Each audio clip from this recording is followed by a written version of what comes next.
Hey, what's going on, guys? Welcome back. Well, I know it's been a little while since we posted, but that's not to say that we have not been doing a ton of work on our 68 Charger. So over the last month and a half or so, T-Bone and I have been working just about every single night out here. We've put well over 100 hours on the car, and I'm happy to say that the bottom side of the car is finally done. It's all been body worked, it's all been seam sealed, and it is ready to go, ready to put in undercoating. We've got a couple boxes of Raptor liner here, and by the end of this video, this thing is going to be transformed, and it's going to make a whole lot of progress, and it's finally going to sit back on the suspension for what I hope to be just about the last time. Now, that's a big deal, because when you get the car back on the suspension, you get it at ride height. Now we can start dialing in all of our body gaps, we can do our panel matching, we can kind of fine-tune this thing and get it ready for that beautiful paint job that we'll be putting on it here in about 2 months or so. So, still have so much work to do. But I tell you what, today is going to be a huge, huge step in the right direction. So without further ado, let's go ahead, we'll take a walk around the car, and I'll show you all the work that we've done to date. All right, now I think in the last video, this car was still on suspension, fresh off the QA1 install, and I think that lasted about a day or so before we got this thing up onto the rotisserie. Now, same rotisserie that we've used for actually this car as well as the Cuda and other cars in the past, but works out really nice, especially once you get it balanced. You can flip this thing upside down, and in this case, we were able to do all the work on the bottom side of the car in pretty much one shot. Now, everything has already been prepped out, and you know, a lot of the time spent on the bottom side of this is like grinding down all of the welds, cleaning everything up. I almost want it to look completely seamless, like you can't see where the transitions are, especially between the US Car Tool stuff, between our frame connectors and the bottom here, our spring relocation kit, all that stuff. I want it to look like that it was like that originally. And all that it takes is a whole lot of time, a lot of abrasives, and a few cuss words, I think, to get it there. But you guys can see the end result turned out really, really nice. Now, it is currently sitting in the Pour 15 top coat material here, and also just with all of the sanding, all the grinding, all of the work that's gone in the bottom side of the car, had to end up epoxying the entire bottom side all again. And yeah, now it's in the top coat here, as you can see in the black. And you know, the real reason for that is that in these areas where you have tight fitting parts, or you have tight tolerances here for rod ends, for our upper control arms, and also for our coilovers, you don't want to reduce those tolerances any further. It's already a very, very tight fit, and if you go spraying the Raptor liner up in there, nothing's going to fit. It's kind of like spraying paint down into threaded holes. You guys get what I'm saying? So with putting this in top coat now, we can go back, we're going to mask off all of these areas, keep them nice and beautiful and shiny black before we spray our Raptor liner. So a lot of you guys have probably already used this before. It's absolutely tough as nails. It's basically bed liner for like the back of trucks and stuff, but Raptor, in my opinion, by far the best. Probably about the most expensive too, but the stuff lasts a lifetime, and it's going to make the bottom side of this car look absolutely beautiful. Now, I mentioned 100 hours or so in the bottom side of the car. That's not all been spent in just the bottom. We've gone through, we've made this thing no longer a 69 Charger. I know that was driving a lot of you guys crazy. It was driving me crazy too, replying to all your comments. But we got those done. We also got our lead seams on the top all done as well. So got quite a bit of work done on the car here over the last month or so. But the other side looks pretty much exactly the same. Same here in this front.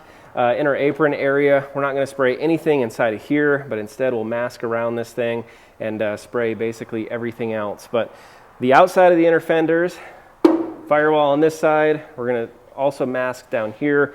Everything across the entire bottom side of the car. We'll stop at the firewall here, basically at the seam from the floor pan up. We'll also do some of the frame rails here on the bottom as well. Now, some of you guys may be asking, why would you undercoat it now before paint? The way that the factory would have originally done this is actually spray the car. There's going to be those classic overspray areas with the color, but in this case, that Raptor covers so well, you're not going to see any of the white underneath whatsoever, and probably about 99.5%, we'll just say, of all the Raptor liner that we're going to spray on the car is going to be good to go till the finished product. There's going to be some areas that we're going to have to sand a little bit, but the good thing about this stuff is you can touch it up for a lifetime. It'll blend great. You'll never know whatsoever. So we'll just keep our tape lines nice and clean, and we shouldn't have any problem whatsoever getting this thing masked off and getting it all in color. So I know I'm pretty excited. I know this guy right here, are you excited? Yeah. So we've got a few rolls of masking tape. We're gonna get busy and prep this thing out, throw it in wax and grease, and I'll show you guys the process for mixing up the Raptor liner. Super simple, and this hopefully should go by pretty fast. So let's get busy.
Alrighty guys, well we got the bottom side of the car all prepped out, everything has been masked off, and I've also gone ahead and hit it with the wax and grease remover. So at this stage, we're ready to start spraying. I could not be more excited. I've been looking forward to this frankly for months. And for months now I've been staring at these kits of Raptor liner. I picked these up off Amazon. This is the kit that's in black. You can also get the tintable version to like match your body color or something like that. But I've used both. They're really, really good. It sprays great and it's gonna look absolutely awesome. So with this kit, I got 8 of the jugs here, the little bottles. We've also got 2 of the quart hardener containers. We've got some spray guns as well as mixing cups. And once the surface is prepared, it's really as simple as filling it up to the line, pouring it into one of the black containers here, shaking it up for 2 minutes, and spray it at 50 PSI, and the results are very professional, and it's gonna look fantastic. So this stuff is tough as nails. It is not the same as the rubberized undercoat that you get from AutoZone or your local parts store. This stuff being catalyzed is super, super tough. And we plan on beating the hell out of this car. As you know, we drive our cars here. And yeah, I need something that's gonna hold up. And this stuff is definitely some really good stuff. So we're gonna hit it with 2 coats. And with it being 100+ degrees here, I'm not gonna have any issue at all with any sort of a flash time or anything like that. My issue is probably going to be it flashing too fast. So by the time we get to the end of the car for the first coat, we should be able to go ahead and start up the second coat. And you know, turning the car from white to essentially black on the bottom side of the car, we've just got to make sure we take our time, make sure that we hit every single little nook and cranny, because anywhere that's left white is going to stick out like a sore thumb on the bottom of the car, and we don't want that. So with the car up on its side, we should be able to get about 90% of it or so from this angle. We'll go ahead, we'll flip the car over, get the rest of it or any areas that I missed, and probably flip it over another time or two and just go over it a few times and make sure that we got every single bit of the bottom side of this thing covered the way that I want. And the results are definitely going to be really good. So without further ado, let's go ahead, let's get mixing, let's get shaking, and let's start spraying this Raptor undercoat.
Alright, you guys, well, after what was a very, very long night last night, we finally got the car all sprayed out. It turned out so damn good. Let me show you. Alright, now for starters, I did go through about 6 bottles of the Raptor liner on the car. I mean, it's a big car, it takes a lot to do, but was able to save 2 of the bottles left over, and really the 6th was more or less just kind of a dust coat of the whole thing. Really trying to just get the surface finish to be consistent across the entire car. And you know, when I first started, I was spraying at about 50 PSI or so, and it was just spraying, spit and sputter and throwing stuff everywhere, and I would have had a ton of overspray had I not backed that down. So I found that the sweet spot for me was around 20 to 25 PSI, allowed me to control it really, really easy, and overall it left a very, very consistent finish across the entire car.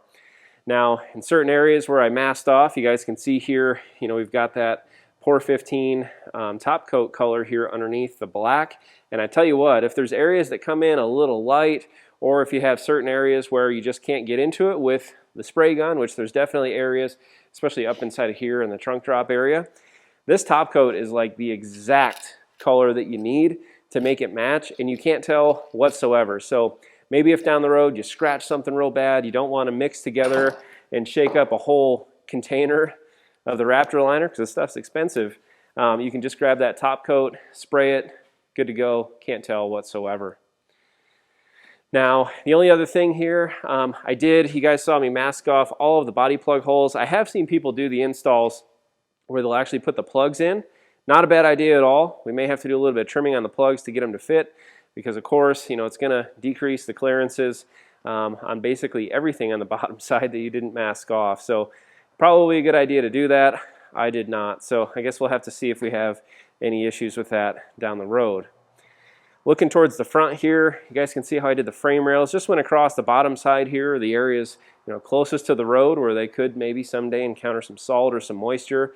And you know, we did put pretty solid lines across here so we can mask that off really nice and easy when it comes time to paint the firewall area in the engine bay. And yeah, overall turned out fantastic.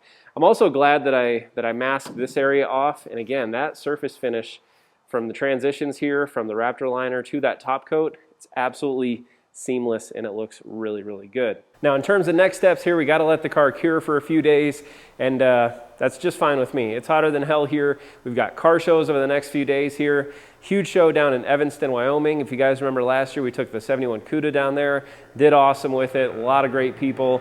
Definitely make it out there if you guys can, stop by and say hi. But we're going to let the car cure for a few days, harden up. We'll go ahead, we'll install a suspension, get all of our body panels back on. We got to dial in our door gaps, get our fenders, get our hood, get everything mounted onto the car. So that way we can get it back on its wheels, back at ride height, and then we can start cutting in our body lines for the doors and everything else. So now is the time to start on the top side here. We're going to make it look absolutely beautiful before hopefully painting it here in the next month or two. So ton of work to do, a lot more hours to spend out here, but hopefully it shouldn't be too long before the next video is out, guys. This one was just a huge, very time-consuming video, and you know, did I have to do all the body work that we did on the bottom side of the car? Probably not. It's good peace of mind, and man, I tell you what, did it all turn out super good. So I don't regret it, but at the end of the day, you got to draw the line somewhere. I'm glad we stopped when we did, and glad to have this thing in the Raptor liner. And with that, guys, if you haven't done so yet already, please hit that subscribe button, hit that like button, throw a comment below, let me know what you guys think of the undercoating process or the entire build so far. Would love to hear your comments and feedback, but hopefully it's not too long before we get another video out for you guys. So stay tuned, and I'll see you all again real soon.